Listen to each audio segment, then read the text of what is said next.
Cemeteries are a place of peace and also hold honor and remembrance for the dead. Many legends and ghost lore oftentimes pertain to the graves or markers that are old and decayed. The cemeteries situated on the east hill of Chippewa Falls prove that sometimes you don't have to go looking for the oldest and most decrepit-looking graves. What someone saw at the Forest Hill Cemetery was actually located in the newer section, which is yet to be filled. One night, this person was driving past the Forest Hill Cemetery on the east side of town and saw a few headstones with a luminous light hovering above them. On several other occasions, he saw the same phenomenon. To speculate what was reported, we noticed the large mausoleum and a light that reflected off of it, which could throw off a glowing light. However, that wouldn't explain lights above some of the graves, which are off to the side of the mausoleum. Are cemeteries just a final resting place for souls that used to walk among us? Or is there a possibility that for some reason, the spirits must roam among the graves for eternity? Is there a reason why certain spirits cannot rest? This speculation, among many others, may be forever deemed unsolvable. Located on the outskirts of the east side of town, the northern colony lies still and dormant.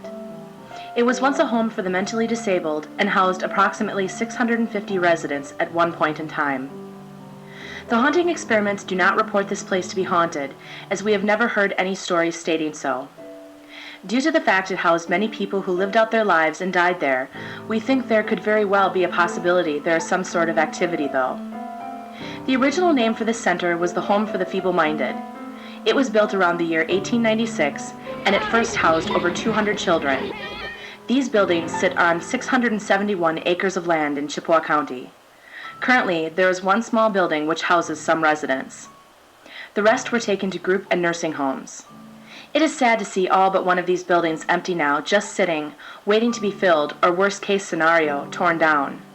Our fervent hope is that the county will make use of these buildings so they will not continue to be vandalized and rot away.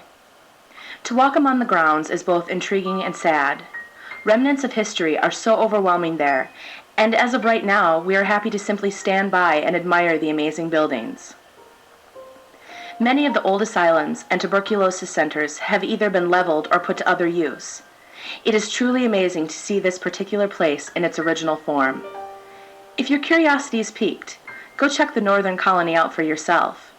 Whether to have an eerie experience or to simply admire history is completely up to you.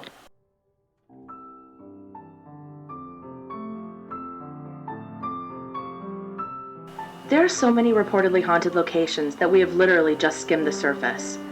Chippewa Falls appears to be like any other normal Midwestern town.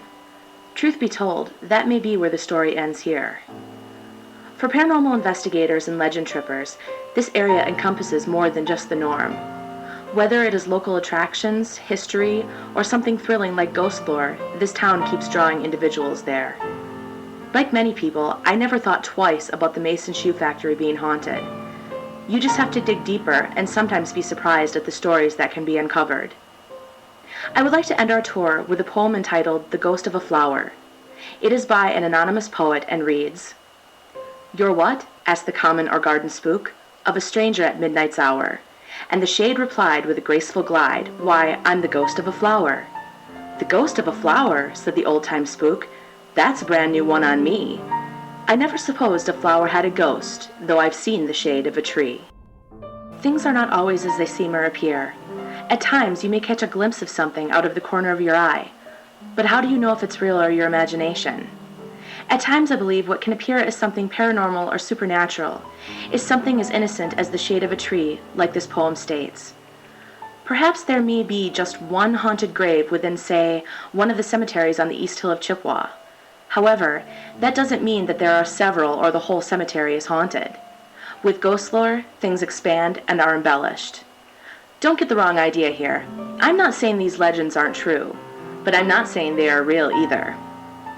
Thank you for joining me here in Chippewa Falls.